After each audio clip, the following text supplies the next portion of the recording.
Bismillahirrahmanirrahim. Assalamualaikum warahmatullahi wabarakatuh. Jumpa lagi dengan saya Ahmad Fatoni di kanal otomotif yang akan memberikan teman-teman perspektif berbeda dalam memandang dunia otomotif. Pada video kali ini saya akan membahas tentang kelebihan dan kekurangan mobil SUV. Nah, ini hal-hal yang perlu teman-teman ketahui. Jadi apa sih kelebihan dan kekurangannya?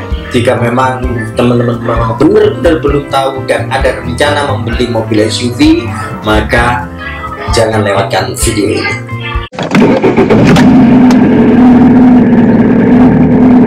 Oke, langsung saja ya. Selamat datang di kanal saya, kanal otomotif yang akan memberikan perspektif berbeda kepada teman-teman dalam memandang dunia otomotif. Saat ini mari kita masuk pada segmen mobil SUV. Ya, apabila teman-teman punya keinginan membeli mobil SUV, teman-teman perlu mengetahui terlebih dahulu apa kekurangan dan kelebihan dari mobil ini. Pertama, teman-teman harus mengetahui kelebihannya lah ya, karena biasanya orang kalau sudah ingin membeli itu yang dilihat adalah kelebihannya. Baru nanti di akhir-akhir kita akan mengetahui kekurangannya. Salah satu keunggulan mobil ini yakni ukuran dan kapasitasnya. Mobil SUV cenderung lebih besar dan lebih luas daripada mobil sedan ataupun hatchback.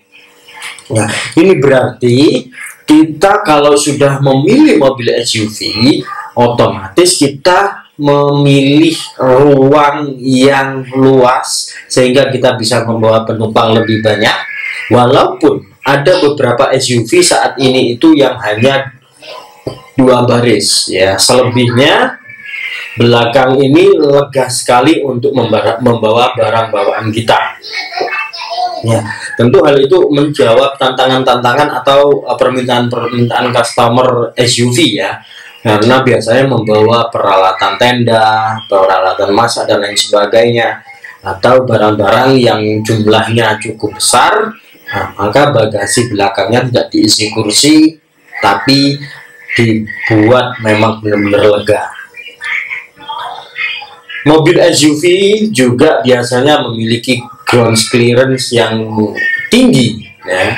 Tidak biasanya sih, tapi memang benar-benar tinggi. Nah, ini salah satu kelebihannya sehingga bisa melewati jalan-jalan berbatu, medan yang tidak rata ya. Mobil SUV bisa melewatinya ya. Tentunya ini menjadi pilihan yang tepat misalnya teman-teman bukan pecinta off-road tapi tempat tinggalnya jalannya tidak rata di daerah dataran tinggi. Nah, teman-teman sangat tepat kalau memilih mobil SUV dijadikan kendaraan hariannya. Nah, tentu ini akan menjadi sangat mudah melalui jalan-jalan yang terjal, jalan berbatu, atau bahkan jalanan yang becek. Nah, selain itu, mobil SUV juga sering dilengkapi dengan sistem penggerak 4 roda 4-wheel drive, ya. Tetapi ada juga yang 2-wheel drive yang hanya menggunakan penggerak roda depan, tetapi penggerak roda depannya ini benar-benar berbeda dengan mobil sedan ataupun hatchback ya. Ini cenderung lebih kuat dan bertenaga. Jadi teman-teman nggak usah khawatir walaupun memilih mobil berpenggerak roda depan untuk SUV.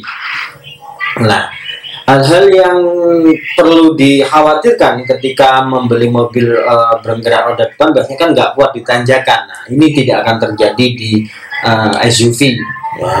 Kalau teman-teman melihat di video-video di YouTube ya, teman-teman menemukan mobil seperti Avanza atau seperti Innova yang terbaru, mereka nggak kuat naik. Nah, tetapi kalau di mobil SUV teman-teman nggak perlu khawatir ya.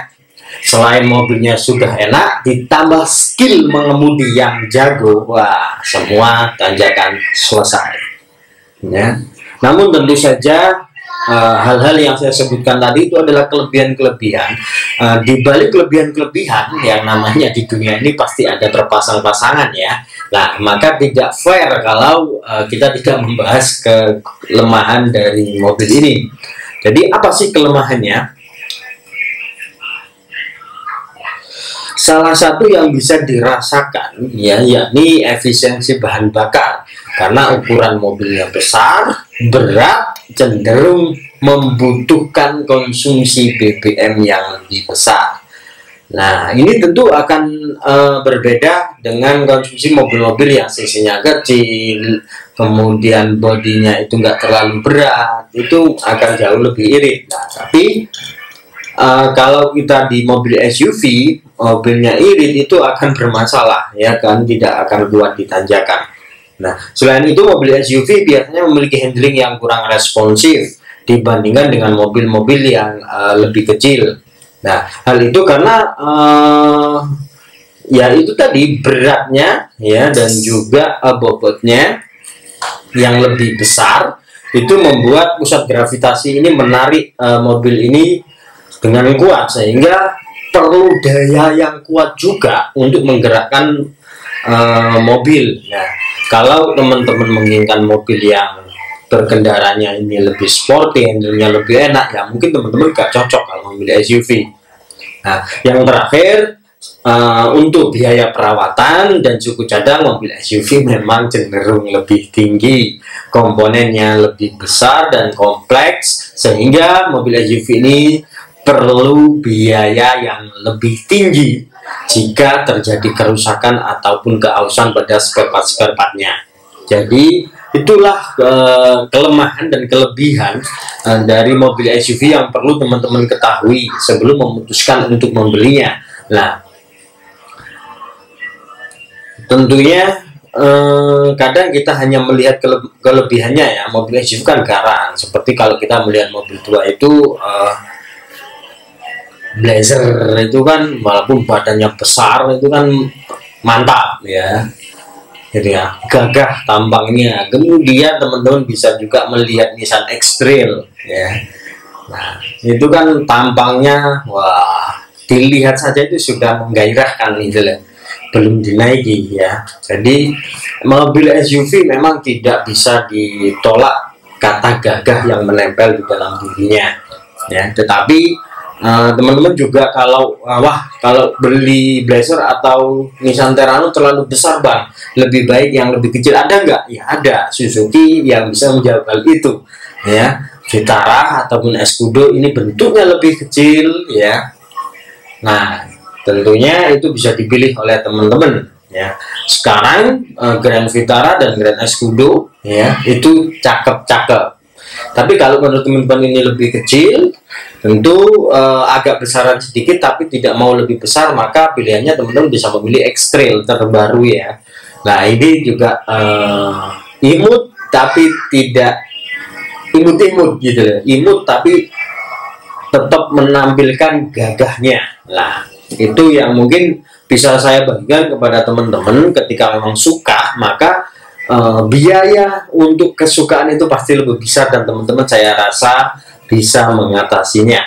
Nah, jadi semoga saja bagi teman-teman ketika sudah menonton video ini tahu kelemahan dan kekurangan mobil SUV, dan jangan sampai menyesal kalau sudah membelinya baru 1 bulan lalu dijual lagi. Jangan sampai seperti itu ya teman-teman. Semoga saja video ini memberikan manfaat sehingga teman-teman bisa memiliki pandangan berbeda dalam memandang dunia otomotif. Dan bila teman-teman itu suka dengan model-model video semacam ini, maka tekan like, subscribe, dan tinggalkan komentar di bawah untuk mendukung kanal ini biar lebih besar. Tentunya kalau channel ini lebih besar akan memberikan dampak yang lebih luas kepada pecinta otomotif di tanah air. Oke, itu saja video kali ini. Sampai jumpa di video-video saya selanjutnya. Salam otomotif.